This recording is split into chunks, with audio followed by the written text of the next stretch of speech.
ہم نے جو سب سے پہلی پیدل حجاز کی جماعت بھیجی، وہ پیدل حج کی جماعت کہلائی. اس کے بعد تو حضرت نے نام بدلے پیدل حجاز کا.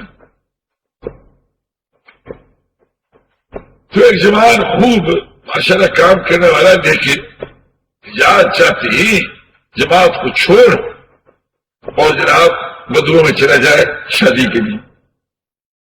وہ بغیر اس کے جب ویزا تو تھا نہیں، تو شرطے والے اسے پکڑ کے پھر ان کو دے دیں. اس کے بعد وہ پھر بھاگ جاؤ. چلتے چلتے چلتے چلتے آخر مدینہ مرا پہنچ.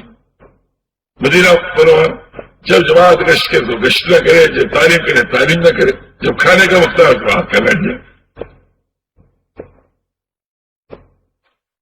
یہ یہاں مکہ موضوع طواف کر رہا ہے، لوگ تعلیم کر رہے ہیں، گشت کر رہے ہیں، طواف کر.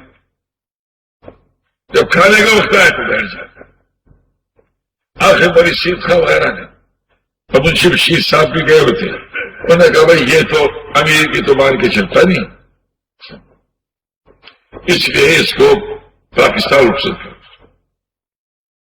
لو بھائی میں اس مشورے تھا نہیں.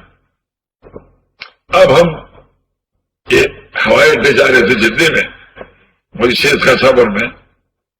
تو میں نے کہا مودی صاحب سے، میں نے کہا مودی صاحب آج تک تو ہم نے سنا یہ تھا کہ تبلیغ ہے نہ ماننے والوں کے لیے، اور آپ حضرات کے فیصلے سے یہ پتہ چلا کہ یہ تبلیغ ہے ماننے والوں کے لیے.